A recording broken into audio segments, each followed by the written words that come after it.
Hello and welcome into another edition of Capturing the Intangibles, where today we revisit the definition and historical expectations of the mobile experience. Is it really a thing anymore for business? Did we define it correctly? Or was it a deeper technology conversation from the jump? My money is on the deeper philosophy. Let's dive in. All right, hey guys, welcome back to another episode. How's it been? Good. We are just out of the winter and all suddenly summer in the Netherlands. So it's, going from minus 15 Celsius to plus 20 Celsius. So 35, difference. It's interesting. Yeah, we're digging ourselves out of these winter months and I can't wait. I hate January and February so much. And my kids are born in these months, but hey, I just hate the cold. It feels like I'm depressed all the time. Let's get beyond it, right? Yeah, absolutely. To be honest, Grizzly Adams, it looks like you're pretty warm up here. Yeah. I can't take my eyes off the screen. I'm wearing weird clothes half the time. I don't know when to shave. I'm in bad shape, so. Wow. Well, I think that's what happens when you get married with kids, right?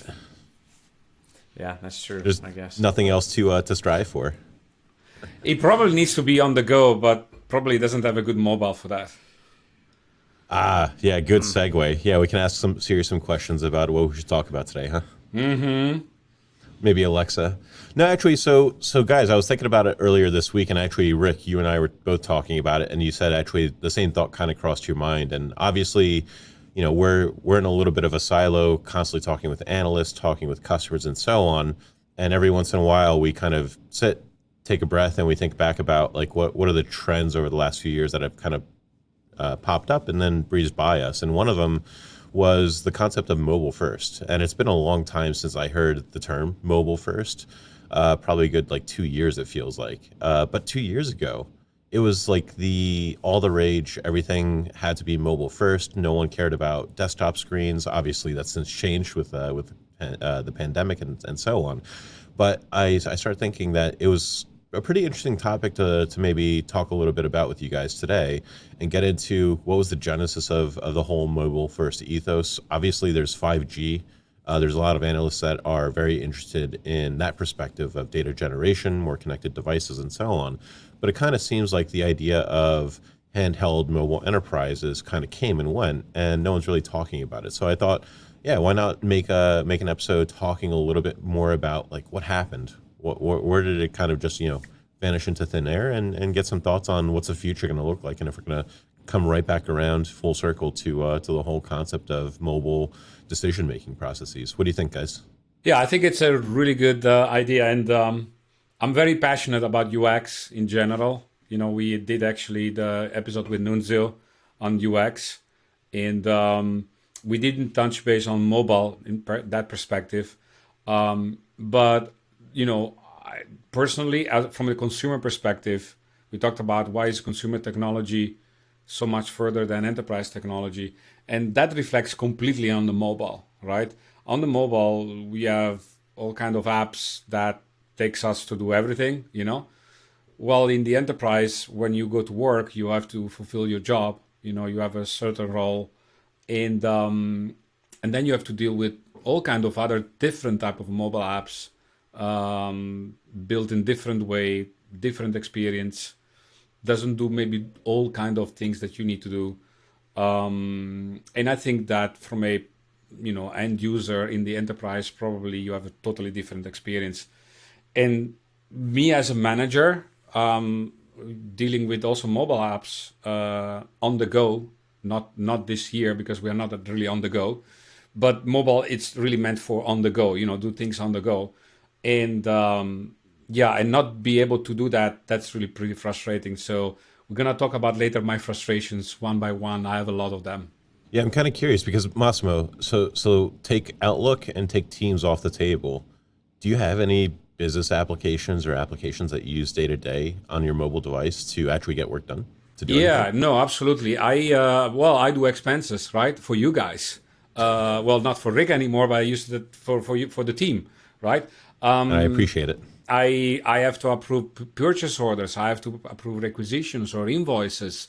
So as a manager, I have to do all kind of approvals. And then you have all the HCM space where I have to look at if someone, maybe I have a one-on-one with someone and reviewing the compensation or reviewing the reviews, the performance review, right? So there is all kind of activities that I need to do in my role that requires a mobile as well if I am on the road and I have to do some activities and tasks. So definitely it's not only Teams and Outlooks and to be honest, actually I like Outlook on the mobile. Teams I don't think is there. I think that Teams on the desktop is evolving in the right direction, but definitely Teams on the mobile and specifically on the phone, not on the tablet, I think you still have room to improve for improvement.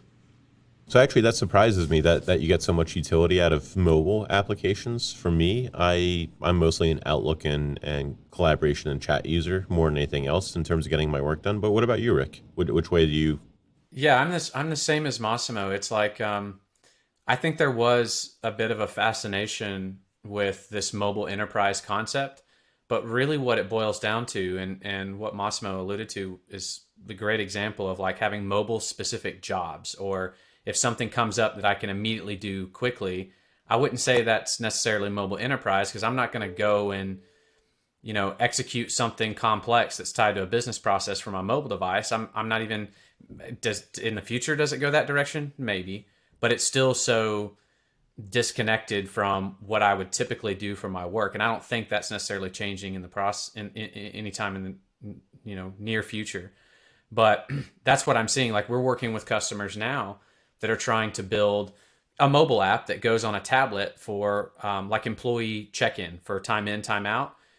But it's for going to different systems, right? Because one system may be set up for a particular type of job that registers time in a certain way or format, and it's completely separate from the general population on when they're registering their time, but they want to condense it down into one mobile app that you're using as you come into the facility. That's a great example of how it's a mobile first use case, but it's not mobile enterprise, right? But, maybe those two get closer together at some point. But then I would argue, this is where, Mike, you and I started to talk about this before we started, is how do you even define mobile today, right? I know Massimo's got his lovely Remarkable there, which he likes to show off to everyone, and also his Fold device, which I think is, one of the ugliest devices I've ever seen. But I consider this mobile. We're using props today, like an Alexa device. Yeah, I know. We got a whole collection. Because it's, yeah, exactly. And by the way, I went back to the Apple Watch, but got it with cellular on it because I wanted to be, weirdly enough, more disconnected from this. But I'm contradicting myself because it makes me more tethered to that just without it having to be here, right? So anyways, I think the definition of mobile is changing, but I don't necessarily execute my real work, and maybe we're not the best example because we work in software development, but I do feel like mobile is very specific. It's very native. It's very contained. And the more that you can tap into those specific types of jobs, that's where it is. It's not necessarily I'm going to lift my entire multi-tenant cloud application and put it on my mobile device. That just doesn't work.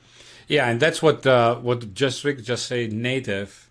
That's the first frustration, right, that I get on mobile apps. While in the consumer world, most of the apps are built native. In the enterprise world, there is always this discussion, native versus, HTML5, responsive, and so on. And to be honest, it's really very disappointing that a lot of time companies take the perspective of having a single code base, like I'm building a responsive so that I can run in a browser, but I can run also on a small device, and really giving an end user experience. Well, we know that native is the best way to go. Otherwise, a device would not exist. Right? So why would that exist if you can, put, a common denominator to UX? So a native experience to me is one of the biggest frustration that I do see in the consumer. In my favorite apps, they're all native. While in the enterprise, because we don't want to have, two code bases on the UX perspective, or maybe the APIs are not good, People didn't really figure it out, their API layer, and we know applications that didn't figure it out, and then they just bringing the whole stack into the mobile device instead of saying, I got a good API layer, let me give you a specific experience for that specific device natively. I mean, that's really the biggest frustration when I'm hearing even developers or product managers hearing, oh yeah, it's one code base, so if we change here, it works for everything. But guess what? The experience is so underwhelming and so bad. So that to me, it's the first biggest frustration that I see in the mobile. This war of native versus HTML5. It got to stop in the enterprise world. Build good native, consumer grade apps. It's just the time now to do it.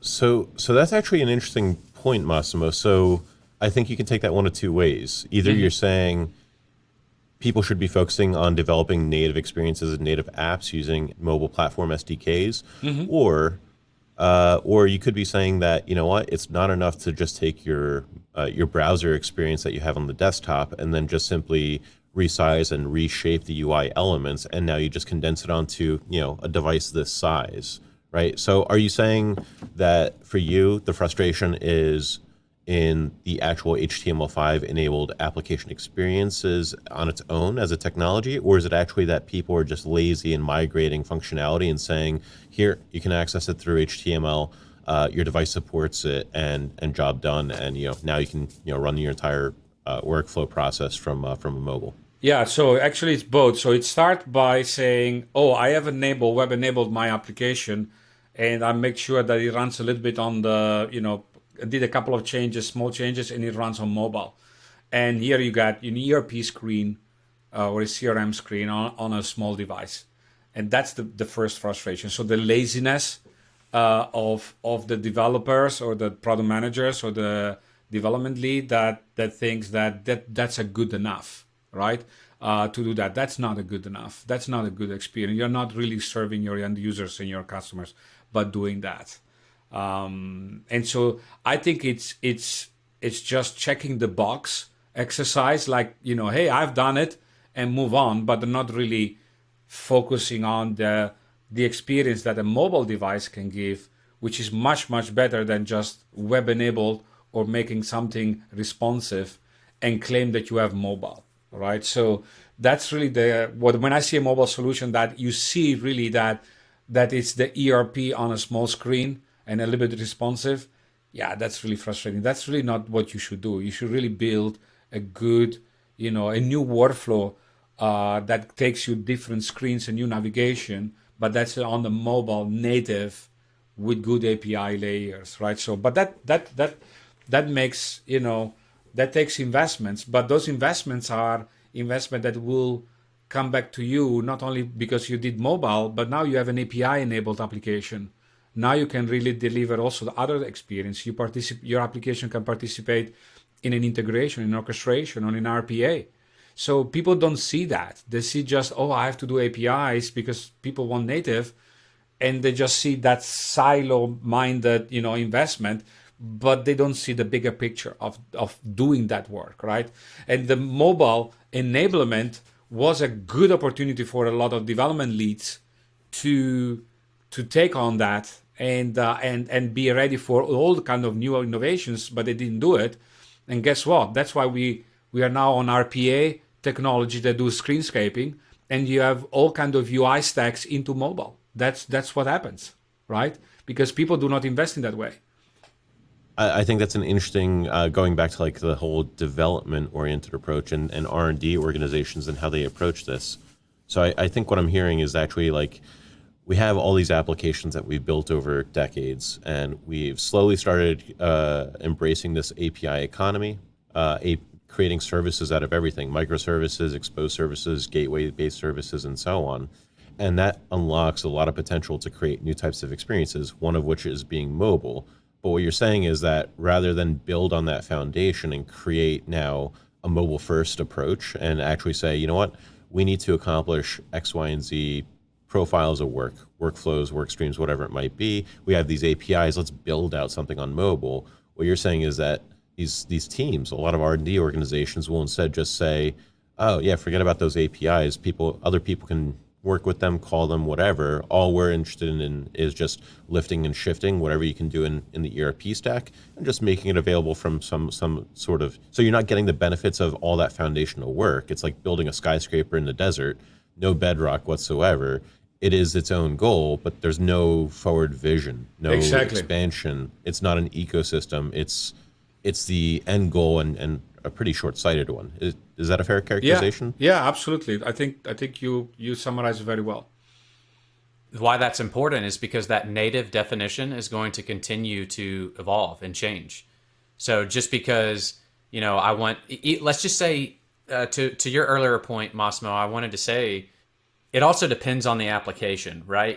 If the application is very quick, or there's 3 actions that you can do, then you can start to have the debate, well, can I give a native experience by basically shifting that over to a mobile device, right? That's probably acceptable. But it's also short-sighted, because the exact same way that I want to handle expenses, why can't you then handle expenses like with this that's sitting in your coffee room or whatever, right? So you should have the ability to change and dictate that over time. So it's more, to your point, Mike, it's absolutely a foundational architectural approach to what mobile is. But I think the vast majority of when this whole mobile first mindset came out, it's just, I've got to do as quickly as possible to get it here. And I think that was a little short-sighted maybe. Yeah, and the other thing is that the industry is also hating, or starting to hate, desktop application, native desktop application, right? So, to be honest, I'm not working on Outlook in the browser. I use Outlook native on the Mac, or when I'm on Windows, right? Because that's a better app, right? So why would I do? I do see some people doing Word or Outlook or a PowerPoint in the browser on Office 365. Yeah, you can do it. Maybe if you get a link to just a quick review of the document, just to scan it. But if you really go and edit it, the work is going to be done in the desktop app, right? In the mobile native app. And so over the desktop app or the mobile native app. And so that's the thing is the industry starts to really hate this native apps, either on Mac OS, Windows, or on iOS or Android, because there is investment to it. There is investment in the architecture. There is investment in the skill set. But now if you take iOS in the latest release, you can build an app and run it as an iOS app or a macOS app. So there is investment in Apple and Google to really, make sure that you don't need to do, 4 times, but maybe it's 2 times. But at the same time, developers keeps getting like, I have a responsive app, it runs everywhere, so I'm done. That's what I'm seeing, the battling. And even desktop apps are now evil. And if you take, a lot of Steve Jobs, and you go on YouTube and look at Steve Jobs, he really believed in cloud services and native experience. And in an enterprise, cloud services are applications with cloud services and APIs, right? And good technology behind that. And then you have the native experience. And that's why Apple, from a consumer perspective, wins a lot, and enterprise not yet. That's actually an interesting point that you brought up about, actually, for a while there, you have browser-based applications and you have the separate branch, almost a fork, right, of the native app experience for that corresponding application. But to develop and continue evolving or adding features and expanding the capabilities of either one of those is an independent development cycle, right? And so actually one of the interesting things that you mentioned about Microsoft Teams is the fact that it's a native application. And I agree with you. I only use the desktop application. I use the mobile app all the time, walking around, wherever I might be. But actually, when you said that, Massimo, one of the things hit me is that actually, I think Microsoft Teams is built on Electron, which is a software SDK that allows you to create native applications for all sorts of device experiences, desktops, and so on, regardless of what platform you're on, Windows or Mac or what have you. But it is the confluence of HTML5 application development in a native desktop application environment or a mobile application environment. So it's actually the convergence of these two things. You're building HTML apps or experiences, but you're delivering it through an actual native application vehicle, right? So it's actually something I didn't realize until you brought that up right now, that those are always previously two competing things. And maybe in the enterprise industry, it still kind of is. But in the consumer industry, what we're seeing is that there's a combined, emergence of HTML5 in that native app experience that we're getting, whether we know it or not, right? I don't even know if you guys knew that it was built on Electron. Yeah, but, no, and I think Skype as well. The Skype, not the link, but the original Skype. I mean that's actually really good. It's a good way to do that. But the gotcha behind that the developers still will work on a one stack architecture and will deploy in different experiences. And what I keep saying is you still have to work on a disconnected UI, right? Meaning API first strategy and a disconnected UI. And then you can evolve the UIs much faster on that specific platform. So even on, look at the Angular world, right? So React, Angular, all these UI framework, and every developer is religious about, that framework is better. Regardless, UI, the cycle of innovation of UI is much faster than backend technology and backend functionality.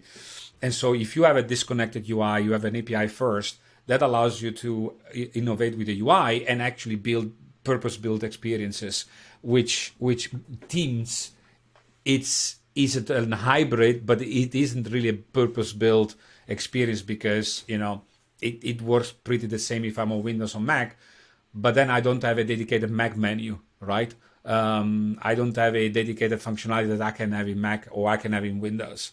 And so that's still, for me, it's a little bit concession to the things, right? So if I drive a Ferrari, you told me, yeah, I use a Fiat motor. Yeah, sorry, because I share components and I share things, share code, and then my nice car doesn't drive like a real Ferrari, right? So that's the thing. I bought a Mac, and I want a Mac experience. I don't want this, giving experience. Or I want a Windows, and I want a Windows experience, right? So that's the way consumers look at. And in the enterprise world, we don't look at this, right? So if I work on Mac and I'm working on my ERP, I really like to have that experience of Mac and ERP, right? Or iOS and ERP, right? So that's the way I see it. Maybe we should bring Nunzio next time on the call. He can bring his perspective. Oh yeah, he's got a lot of depth of it. By the way, I have a solution for your problem. Just never buy cars that start with the letter F. Ford, Ferrari, or anything from France. Oh, okay. Well, okay.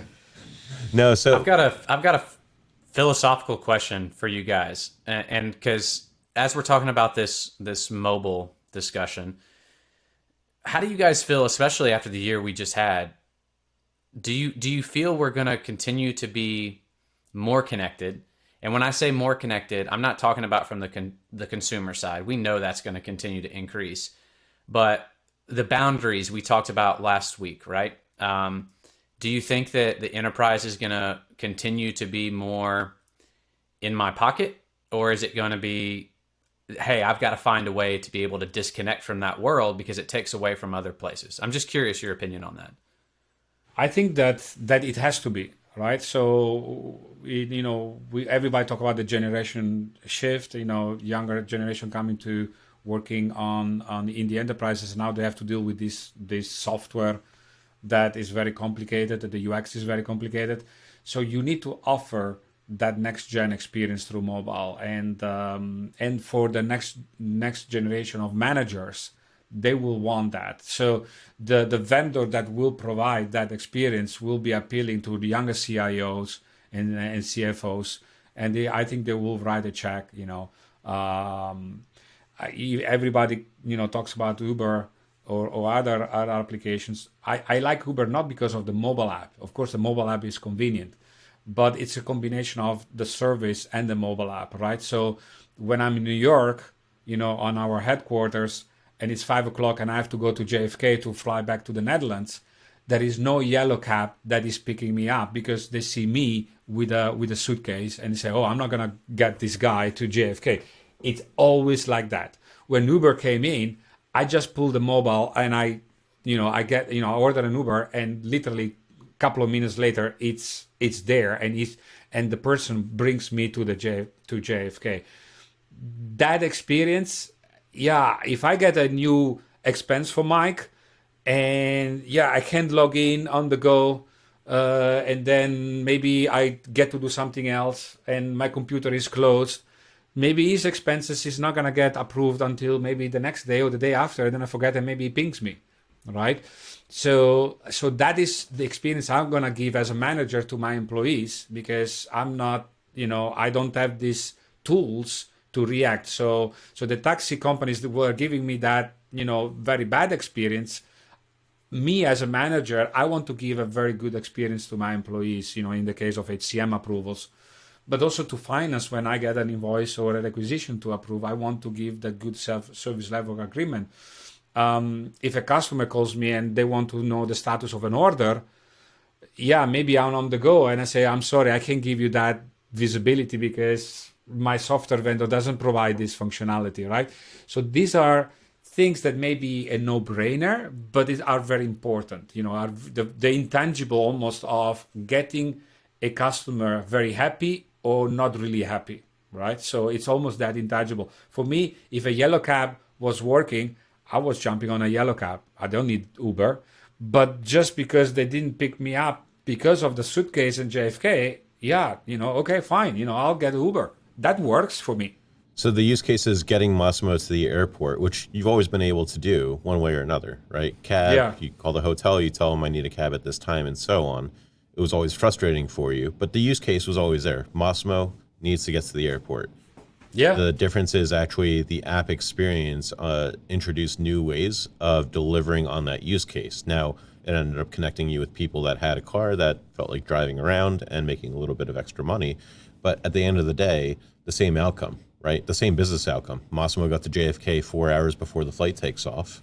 And and he can rest easy in business class and start taking a nap, right? But like it's the same exact outcome, except through that mobile interface, it unlocked a different way of achieving the same process, right? So that's actually a pretty interesting insight, because ultimately, actually, a lot of software processes or business processes run the same way in the enterprise space too. And actually, Yeah. if you are going with that API sort of approach, you can find ways of doing the same exact thing that you've always been doing, just and delivering on the same outcomes more efficiently, much more pleasantly, a little bit more elegantly, or maybe even just more around the clock, right? A lot of people will stop doing work at 5:30, but if you can make a experience a lot easier to use, and you can just pop open an app and hit approve on, like you said, a requisition or my expenses, and do that, while you're having dinner or something like that, why not do that, right? I mean, it's such a non-issue where it's not a nuisance for you. And to be honest, actually, you probably don't even think about it. You just think, oh yeah, great, I have something to approve or a decision to make, which I think goes back to Rick's earlier distinction, which is people need to stop thinking, or for a long time, people were thinking, I need to take my entire ERP monolith and make that available on a device, not necessarily extract what's the value created from that monolith, and then find a new way to interface users to it, right? Yeah, I mean, expenses, I don't need the whole entire expense management, but I like to approve it. I don't even need to enter, always the use case of, doing a picture of the or a receipt or something. Literally, to be honest, that's nice demoware, but the real deal as a manager, yeah, I hate to do expenses, but I do when I travel and I sit on my desk when I do it. But what I want is approve it, because as a manager I want to be very, very fast for my employees to do that, right? So that's very important. Also, another thing is, imagine a great talent is leaving, or get a better job, a better job offer, and you want to see what the salary of that, and you're on the go, and it's really time pressure. You really have to understand what's the salary, the compensation, what's your margin to, maybe respond to that offer. If you are on the go and you can do that, then you can retain that talent. If you cannot do these things as a manager, yeah, the talent is gone. That's what happens, right? So this type of services and functionality and activities and tasks, those are very important. I don't need the whole entire HCM in the mobile, right? But serving these exceptions or these things, those are very key to do that on the go. So it's not about waiting and pushing it off until tomorrow, right? Because there's a certain urgency to it. Yeah, the urgency is where on the go. You do things on the go with a certain urgency, like, hey, I want to catch my plane back to Europe, right? So that's interesting because I think it's basically, then I think the difference or the differentiator here, or how to think about it, is that your Alexa device is not a replacement for your Apple Watch, which is not a replacement for your iPhone, which is not a replacement for your desktop. Each of those things are discrete, different experiences and should be used to achieve different things, not necessarily just give the same experience in a new dimension or resolution or, through voice, right? So very good. And I think, Rick loves this because, I loved it, but actually I don't love this device, right? So it is why this device is, future, maybe the future, I don't know. The problem I have with the Fold is I have two experiences, right? I have the single screen and I have the tablet screen, right? But when I have this thing, I don't know now, should I use the one or the other? So you just already start to think about, what do? I don't know, right? So should I work like this or should I work like this? And that already, it's a friction that doesn't make you productive, Because then at the end of the day, you know what? I'm keep working on the single screen. And maybe when you lay down on the couch, you open it, but then you work still on the single screen. So you get now this friction, which mode am I going to work? I think maybe humans are still single-threaded in the way that, like this, with the iPhone, you just work on one screen and that's it. And if you want to work on iPad, then you take another device and then you switch context, right? So the new device it enables you to switch context very fast, but maybe we're not ready for that. So I think it goes into seamlessness, which actually makes me want to ask you a question, Rick. So obviously there's friction there, and we got to figure out how to make things a little bit more elegant to use, or otherwise people just won't use it at all. So going back to the actual app development cycle or app experience, so Rick, actually kind of what irritates you or actually downright pisses you off when it comes to like enterprise mobile application discovery, devices, application design? Like what actually bugs you at the end of the day about what the market looks like in 2021? Well, first off, I don't think there's as many examples out there as people really think. I still think it's relatively new because a lot of organizations have fumbled around with it. But I will tell you what pisses me off the most about certain things is when I have to be trained on something for mobile. Mm-hmm. Kind of what Massimo is alluding to is when I'm shifting from, mobile to tablet view or however you want to classify that, is the experience so different that now I've got to retrain myself? And is it simplistic enough to where I can understand it? But it gets back to, let me say this. I've just wrote this down because what we've discussed today is that when we talk about, what was the catchphrase? Design for mobile first, mm-hmm. right? Or some sort of combination of that. But when you say design for mobile first, all three of us, it sounds like, would argue that's not even a UX discussion mm-hmm. at all. Because at the end of the day, if you have the right infrastructure, it doesn't matter the experience because the experience can be different. And ultimately, you want to give companies the ability to focus on what makes their employees happy. So Massimo, when you were saying about the Uber app, or you wanted to make sure that you can review something for Mike quickly in case he needs to be paid out because he forgot last month to submit it and he's already behind, right? As usual. Yeah. So, but you can focus on those key things that make you happier, that you can do them right. And that's really what it boils down to. How can I be happier as a user because I could execute something like this? Yeah. But also it's not invasive to my personal life. I think that's a distinction that you have to realize when it's enterprise to consumer. Like when you have to approve expenses, it's not like you're getting a bunch of them, but when that comes across, you can do that so quickly without having to be trained in 5 seconds, and it does not take away from your wife and kids, right? Mm-hmm. I think that's really important. So mobile first, everyone thought of it as like a UX discussion. I don't think it is, but that's probably what aggravates me is that when it's almost overdone. Right? Yeah. It should be as simple as I should be able to take something that's maybe a nuisance, but it can make me happier because I can do it right then, but also does not, I don't have my wife yelling at me because I'm looking at my phone again at the table with I think the kids. It's a good point, Rick, because when you say mobile first, people execute it like, okay, let's get my screens responsive, and now they are in mobile. And then I did mobile first. Mobile first is also not only a UX shift, but it's an architectural shift, like I said, right? So disconnected UI, API first, and a good infrastructure so that you can build these native experiences. People haven't done that. A lot of people haven't done that, but they claim that they have a mobile first. And then when you ask them and you peel the onion, so you see that the old ugly stack is now in the mobile, and that's what frustrates me a lot. Mobile spaghetti. Mobile spaghetti, yeah. Well, more lasagnas. Yeah.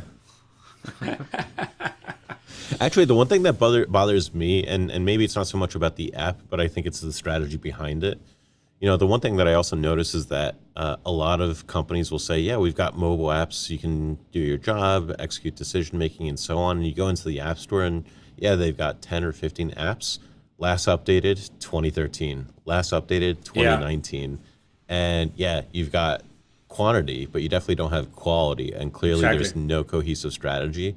So it's like, well, you don't really have a mobile strategy because I'm not going to sift through 30 different applications to figure out which ones you still support, whether they still even work, whether I need to, update or change, what device I'm going to use for this particular thing. That's the thing that bugs me the most. Like, it's a total afterthought in the industry. Yeah, and if you in enterprise space, our issue is that even if we break down the functionality in simpler activity and offer that through mobile, now you say, well, then you have the opposite, that then you're gonna have 100 apps in the app store. You don't want that as well. So you want maybe more like a start point, like a portal, a native portal in development in the app store. And then when you download that, then you see the different native apps or activities that you can do, right? So because you don't want to even have 100 apps there. So I think that's another thing that needs to be thought through. Like, okay, I build native, we'll have a lot of native apps, but how do I bring that together as a suite of mobile apps together? And people thought that native, you cannot do that. You can only do if you do responsive HTML, but you can do native as well, as long as you invest in that experience, in that technology, right? So I think that's a very important thing to get through. I mean, even Google have a lot of different apps, but those are maybe not that mission critical, that maybe one time you need Maps and one time you need Gmail. But when you fulfill a business process, you will go through different activities. And if those are now broken down in different mobile apps, then you have an issue, right? So you can do inspection with the mobile field service app, but then you have all the documents in a document management app, right? So those are two. But then if you now did the inspections and you want to do more, go to a purchasing screen, then you have to go to another screen or another app.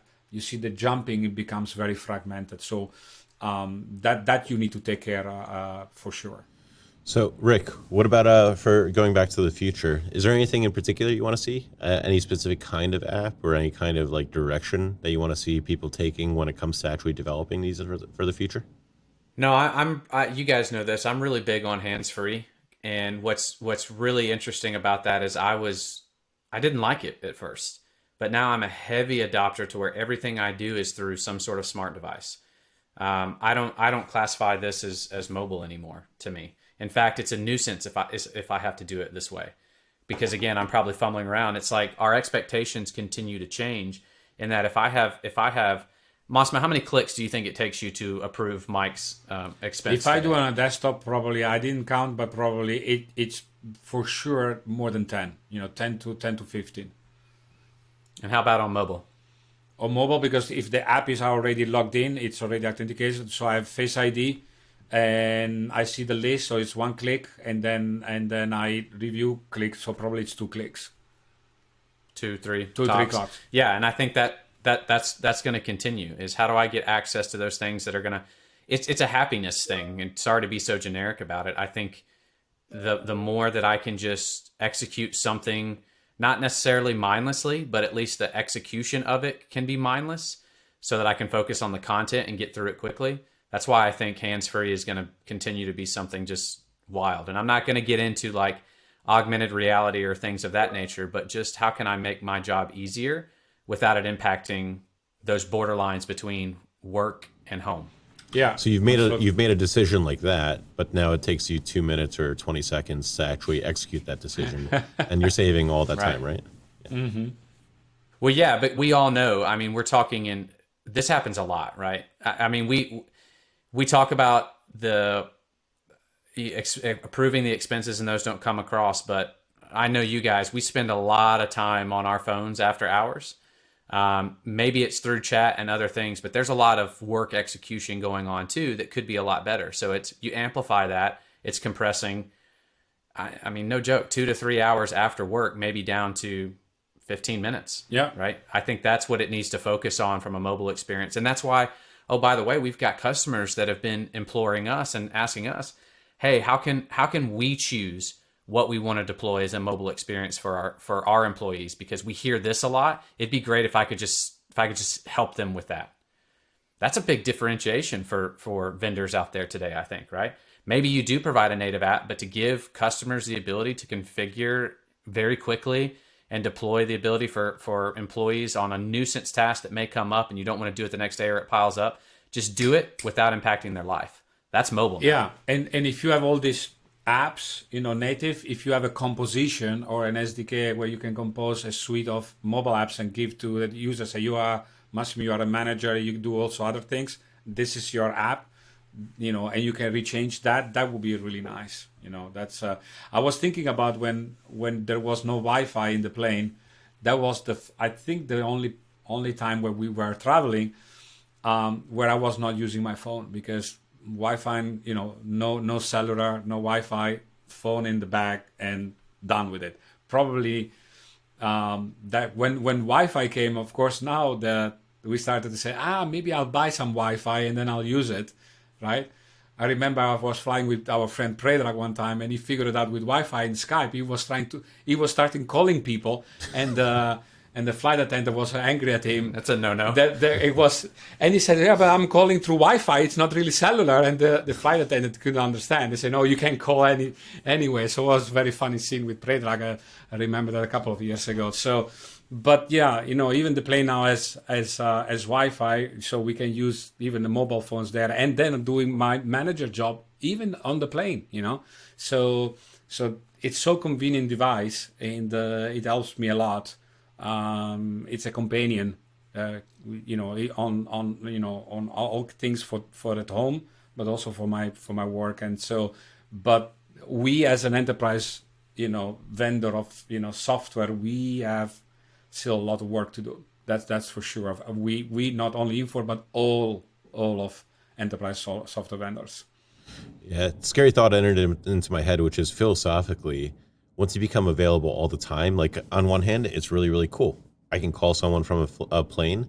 Now there's that expectation that you're actually able to work while you're actually traveling transatlantic or something like that. So I wonder, are there going to be boundaries and frictions in the future that we're hitting, like, oh, I can do it, but should I be expected to? Because otherwise, Yep. If Massimo knows that I'm on a Wi-Fi enabled flight and I'm not answering my emails, I don't want the first thing to see I see when I finally get Well, we lost Mike. We just booted him. Yeah. Oh, it's an interesting point, though. Massimo, we've talked about this. It's a slippery slope when we talk about mobile, about boundaries, though, and how to navigate that. Companies shouldn't take advantage of that. So, yeah, it's going to be interesting. Absolutely. No doubt. Okay, I think Mike is not going to come back, All so right. we can close it for today, right? That's our sign that the world's done with us today. Yeah. But Massimo, always enjoy talking to you. It's been a very interesting discussion. Maybe something we'll bring Nunzio and others back into in the future. Absolutely. All right. Bye. Until next time. See ya.